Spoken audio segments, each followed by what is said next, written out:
Here today, we're working on our 6T70 transmission. We got the solenoid codes, pressure switch codes, I say, and here's all of our pieces.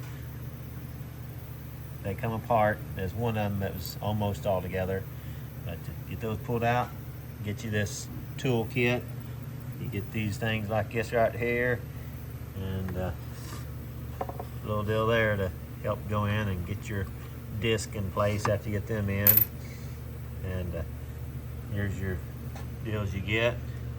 You get an extra one, so save them, you may need them.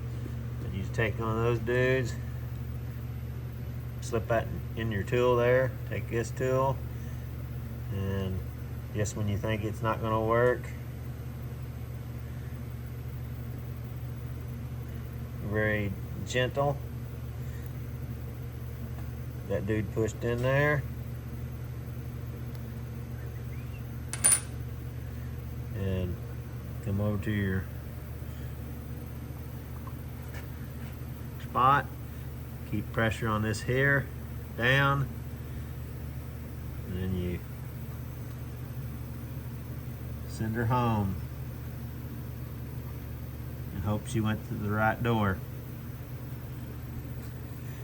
She looked good. I always take the end of this, put in there, just a little bit of thumb pressure. Make sure she feels good. The switch is working.